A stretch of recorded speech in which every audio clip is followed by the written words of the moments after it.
Next Revolution with Steve Hilton. I like some of his stuff too.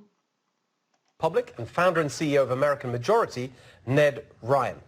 Ned, I'm so excited to talk to you about this book because I think it goes to the heart of so many issues that we've been talking about on this show for really since the beginning of the show in terms of what I describe as positive populism. Just set out for us, really, would you, first of all, the kind of historical background to this book? Yeah, so no, the whole idea of this book was, again, having to deal with this very aggressive socialism we're seeing today and understanding that's antithetical to the founding, it's deeply un-American, but do we even know where we've come from? And so really wanted to lay out really the genesis for the American Republic. Where did the founders find the vision? Where did they get the ideas? How did they construct the machinery of the Republic, which is an important idea I'd love to discuss more about. And then it really kind of does lay the groundwork, and in the first chapter I kind of explain it really helps understand what we're experiencing today, and the seeds of that were 100 years ago, when progressives dropped an administrative state inside of our constitutional republic. And I lay out in the first chapter how... Slow down. That's such an important step in the argument. It is. So who do you mean by the progressives? So progressives, it was a movement that began late 1900s, early 20th century. Yeah. And their whole governing philosophy was to build a massive bureaucracy and administrative state to advance human progress. And I juxtapose it against the founders, who I call optimistic realists. Right. They were very realistic about human nature. Imperfect human nature should never be trusted with consolidated power. But they were optimistic that they could create a government that was powerful. Did you hear that last statement? Wow. Enough to be a steward of our natural rights, but not too powerful to take them away. Whereas Wow, what a balancing act. the progressives put their faith in kind of experts and managers And government and educated elite. You can actually draw a line between Woodrow Wilson and Lieutenant Colonel Vindman, and this whole philosophy that it's an educated elite. I'm not sure anyone's done that. Right, but it's an educated elite that makes the decisions, and that's not what the founders intended. And It's an educated elite that make the decisions, and they're not elected. That's a major problem.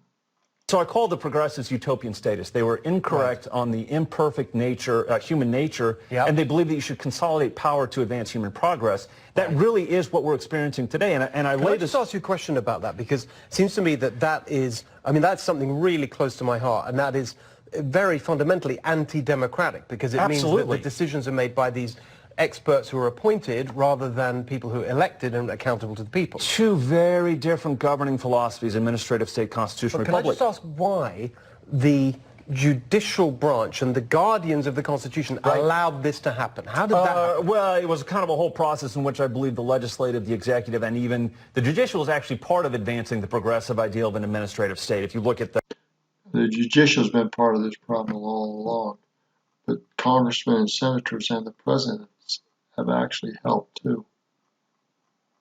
All guilty. the history of judicial activism. But it was really the executive and legislative ceding power to this administrative state. And this is where I explain to people, when you give this administrative state, this massive bureaucracy, so much power, all of what we're seeing today makes sense. In fact, the last 3 years make complete sense when you understand a powerful administrative state filled with powerful bureaucrats think they decide. And I tell people, this is why Donald Trump, when he showed... Again, this is why both parties were after him and hated him so much, is because he said the people need to go back, the power needed to go back to the people, and they did not want, either party wanted to give that up, to say the least, let alone the elites. Showed up. He said, all power flows from the people. I'm the duly elected representative of the people by the means laid out by the Constitution. And the administrative actors said, we don't think so. We think we're the ones that decide. But the reason, I mean, I'm so excited to hear you speak like this, because it captures that feeling that people had, which is why they elected Donald Trump, which is up until then, it felt like it doesn't matter who we vote for, you get the same policies. So I lay this out in the opening chapter of the book, in which I say, for these administrative actors, and many in D.C. who I think find democracy wildly inconvenient, the elections are dates on a calendar that come and go, quaint notions of a republic gone away, but they remain, and they stay. And I've had them tell political appointees, buddies that were political appointees, you'll come and go, but we will still be here making decisions after you go. All right, so I hope we'll have lots more time to dig into all of this, but we're short of time now, so I just want you to tell the audience quickly, what's the recommendation, what's your simple solution to dealing with the administrative state? So Donald Trump, he wants to drain the swamp. The foundation of the swamp is the administrative state. I think that the only way you can restore the American Republic is to break apart the administrative state. In the last chapter, I make recommendations. We've got to shut down departments.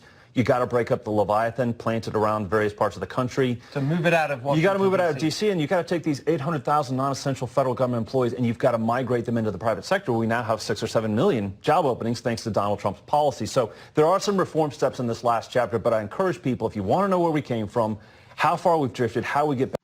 His last statement is so powerful. Think about what he just said. Taking these people out, putting them in the private state, breaking up these different sectors.